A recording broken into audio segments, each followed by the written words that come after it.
Assalamualaikum warahmatullahi wabarakatuh. Alhamdulillahirabbil alamin wassalatu wassalamu ala asrofil anbiya'i wal mursalin wa ala alihi wa sahbihi ajmain. Amma ba'du. Insyaallah 10 menit Pak Amin. Jadi untuk mempersingkat waktu, izin tanpa mengurangi rasa hormat dan takzim saya kepada panjenengan semua, saya tidak akan lagi mengulangi mukadimah. Jamaah Bapak Ibu sekalian, yang ingin saya sampaikan dan ini penting semua untuk kita tahu, khususnya para generasi muda. Tadi kita masuk banyak mahasiswa-mahasiswi dan lain-lain, termasuk anak-anak SMK.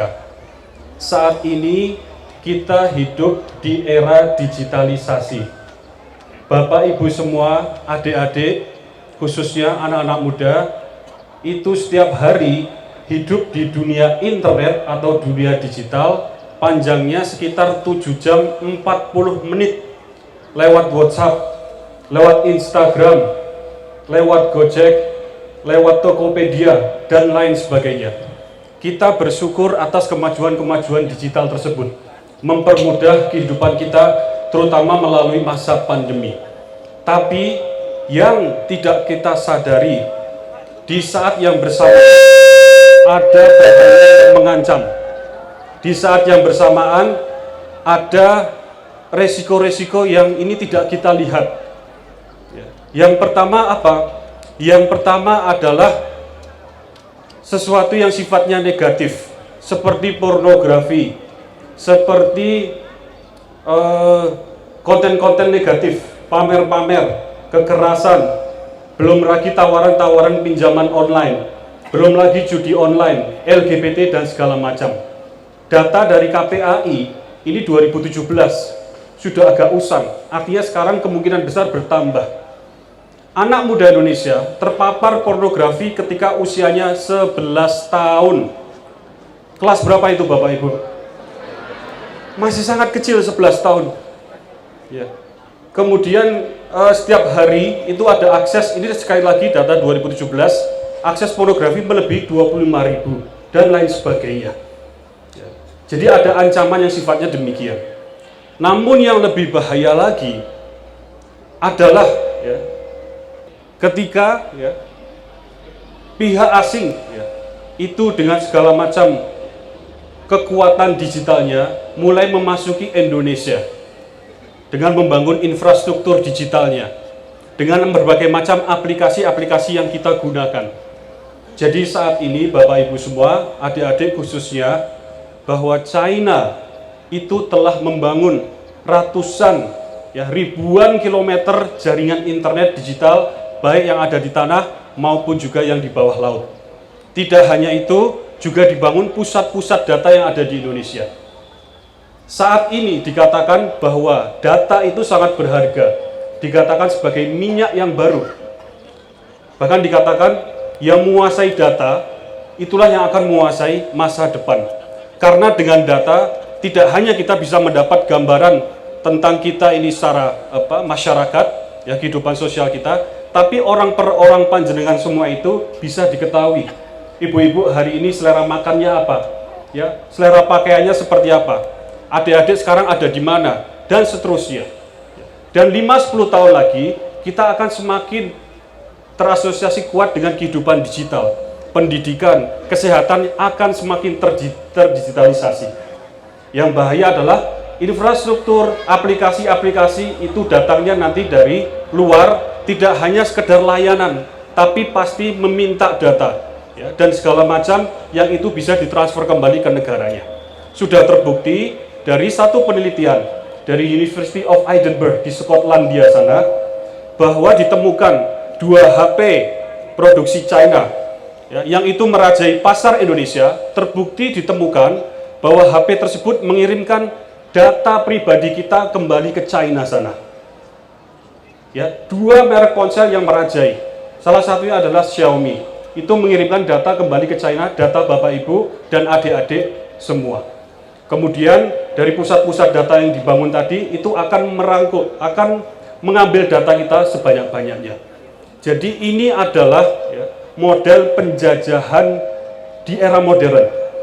model penjajahan dunia digital, ya, lewat pinjaman-pinjaman lain, ya, nanti bersama dengan proyek pembangunan infrastruktur yang lain, kemudian lambat laun Cina nanti akan mencaplok negeri yang kita cintai ini.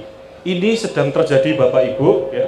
Belum lagi aplikasi, terutama adik-adik, aplikasi TikTok itu sudah dilarang di beberapa negara karena terbukti juga sama telah mengambil data dari kita penduduk Indonesia.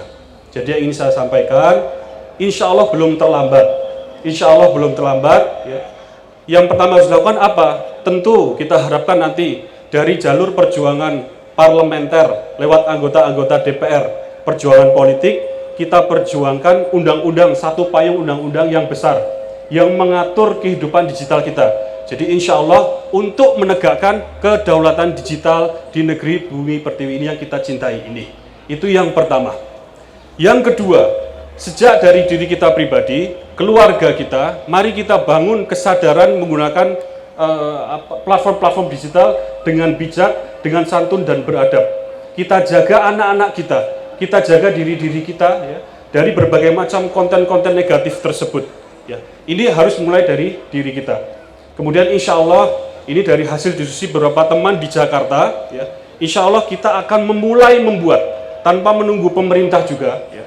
Ini bergabung beberapa segenap kelompok anak bangsa, yang memang belajarnya dunia IT dan juga dunia AI, kita akan membangun berbagai macam aplikasi online, aplikasi digital, yaitu untuk menegakkan kedaulatan digital di negeri ini. Salah satunya untuk belanja online. Ibu-ibu, adik-adik sering belanja online? Nah, 2021 nilai belanja online di Indonesia itu 400 triliun. 400 triliun. Tapi 90%-nya itu hanya mampir di Indonesia, lewat Pemalang, kemudian lari ke China. Hanya mampir, Indonesia hanya jadi rest area, hanya jadi ekonomi komprador, alas saja yang dilewati, kemudian uangnya lari ke China. Karena apa? Karena semua produk impor. Insya Allah bisa kita bangun satu semangat untuk membangun platform digital untuk belanja online, di mana nanti 90% kita balik. 90% bukan produk asing, tapi 90% adalah produk UMKM dan produk dalam negeri. Insya Allah. Jadi kita doakan banyak anak-anak bangsa kita ini sesungguhnya mampu. Insya Allah kita kumpulkan di Jakarta dan sekitarnya, kita bangun tadi yang seperti saya ucapkan, dan hal-hal lain termasuk aplikasi chatting. Bapak Ibu sekarang menggunakan WhatsApp hampir setiap hari. Yang Bapak Ibu ketikan itu bukan tidak bisa dibaca. Yang Bapak Ibu ketikan itu bukan rahasia. Semuanya terbaca di server WhatsApp di Amerika sana ataupun di mana diletakkan.